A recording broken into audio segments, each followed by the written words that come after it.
Messy Mamas, and welcome back to my channel. Today is Messy Mama Monday, and oh my goodness, weekend just been filled with Messy Mama moments. First up, I was doing the dishes and we had some leftover pumpkin seeds, and some of them were caramelized with brown sugar and they were sticking to the plate, so I had them soaking in the sink and they made their way into the garbage disposal, totally clogging the garbage disposal and burning it out. So my husband had to spend the weekend repairing that, and this morning when we woke up to take the kids to school, all of the power in the entire town went out. Had to cancel our Mommy and Me yoga group this morning. Projects I was working on the computer were not saved, so I had to redo that. I will tell you all about some of those projects in just a few minutes. So yeah, so it has just been a crazy weekend, lots of Messy Mama moments, but I've plowed through them with a smile on my face. I can appreciate them. And that is something that actually has been weighing on my heart lately.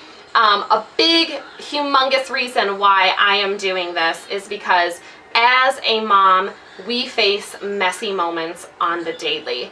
And how we handle those messy mama moments really will affect us. We will either remember them and laugh about them and feel pride in handling those moments with dignity, or we'll resent them because we didn't handle them well. And I am all about transparency, and I understand that your life can be either a little bit more simple or maybe a little more chaotic, and I hope that by my transparency and my honesty, I can just provide you with some hope and inspiration to power through those messy mama moments and just really be the best mom you can be. I recently wrote a blog talking about the reasoning behind my choice in starting this YouTube channel, and I will leave that link down below, and I really hope that it touches you or moves you, or you can find bits and pieces that you can relate to, especially in this world we're living in this generation we're living in with digital parenting and social media. It has definitely created a competition amongst parents, and that's not what our job as parents is. Our job is to raise kind, empowered, educated children, and the only way we can do that is leading by example, and leading by a true example. A lot of what you see on Facebook and Instagram and YouTube is a filtered, glamorized reality of parenting. And so that's why today I chose to sit in front of the camera with no makeup, unshowered from last night, and just be truthful to you. So I hope that this week, all the messy mama moments that come your way, you can share with us, and you can laugh about it, and you can take them with dignity and grace and really power through them with a smile on your face, and learn to just embrace those moments and enjoy being a parent to your child. So for more information about the Messy Mama movement, go ahead and take a look at the blog post that I created. Again, I have the link down below. And I really hope it moves you, and I really hope together we can just laugh at these messy mama moments, because sometimes they're funny. You know, sometimes if you just take a minute and just realize this isn't a big deal, put the moment in perspective, take it in stride, smile about it, you're gonna find yourself a lot less stressed out, a lot happier, and truly enjoying these moments that you're spending with your children.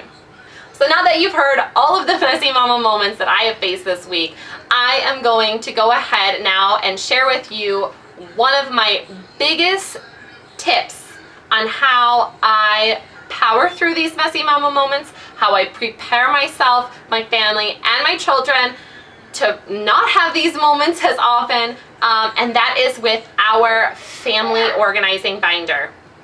Now, I know some of you saw this binder in my office reorganization video, and you had questions about it, so I'm going to go ahead and show that to you. So this is our binder, and I keep it actually here in our cubby, so this is easily accessible. And then I have little loose files as well, for like grocery lists and meal planning, that I can just whip out of my binder and bring it into the kitchen and keep myself organized there. Here I went ahead and created, obviously you can see, quite a few set of files. So on the front it says home management binder, and it has your index in the front. You can just slide that right into the front of your binder. So we have just emergency information, a place to put your fire department, police and ambulance, poison control numbers.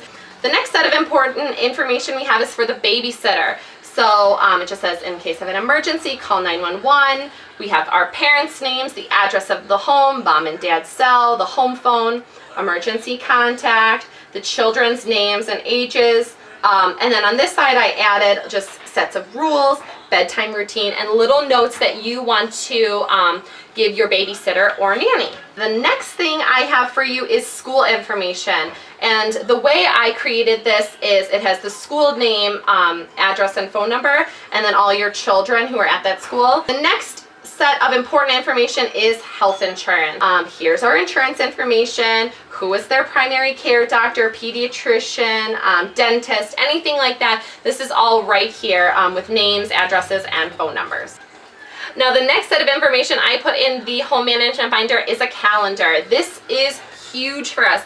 I go ahead and I print up all 12 months and then a few extra in case I mess up or something changes.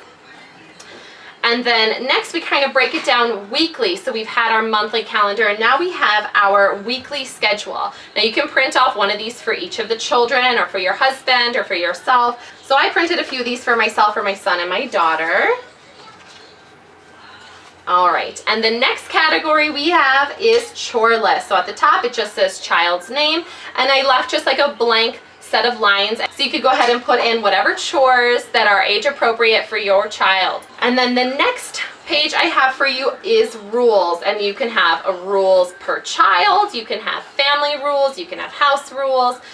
So I just kind of left this as a blank place for you to write down all of your rules, and you can customize it however you like. The next page I have up is goals, and again, this can be goals for yourself personally, this can be goals for the family, goals for your husband, goals for your children. Now this is one of my favorite, most often changed, most often printed, most often edited page, and that is passwords. We are constantly, we just print out a handful of these and we write our passwords down as we go, and if they change, you know, we'll cross it out and update it there. Next up, we have an address book, and for me personally, the only addresses I put in our family binder are the addresses of the people I send out invitations to regularly. All right, and our next category, monthly meal planning. So again, I just have a very generic calendar, very simple calendar. You can put the month at the top, put in your meals throughout the day, and that way you can just prepare your meals for the month. What I do use most often, and I've actually given you two options for this, is the weekly meal planning. So on the side here, I have your date, you know, Monday through Friday, and then you have your Saturday and Sunday, and you can write your breakfast, lunch, and dinner meals on one side. You can put little notes on the other, and then whatever little items you need for your grocery list right here. This one is a horizontal layout. You have your weekly meals over on this side. You can go ahead and put in what you're having for breakfast, lunch, and dinner. And then the reason I did it this way is because then you have your grocery list a little bit more in detail and organized on the side. And if you really need to just, you know, rip it in half and take half of this to the grocery store with you, you can. Now the last and most important part of our binder for us is budgeting. Now this is something that I and my husband have been trying to work on regularly, something that we try to put down in front of both of us together at the same time. And I know sometimes with working parents, that's really hard to do. So for us, what we've challenged ourselves, what we've put energy into is meeting up twice a month, in the beginning of the month and in the middle of the month. Those are the 2 days that we get together and we really work on paying all the bills, getting organized, seeing what we have, what we've spent, and that has really helped us. So having this budgeting file has really helped. So I am going to go ahead and create this file for you so that you can instantly download it. You can print it right from your own home. You can print as many pages of each page as you like, or say there's a page you don't need, that you don't want to print, you don't have to. But this is just what works for us. And if you go ahead and just get, you know, a 1-inch, 2-inch binder, and some sleeves to put these in, this has really helped us, and I hope it brings a lot of organization and help to you and your family. So let me know what you think of this, and And if there's more that you'd like to see or any questions you may have, I know some of my friends and family have actually asked for Thanksgiving and Christmas printables, so that is something I will start working on. And if you are interested in the Thanksgiving and Christmas printables, please leave a comment down below and give this video a thumbs up and let me know what you think. I hope you enjoy this. I will leave a link down below in the description on where you can get these.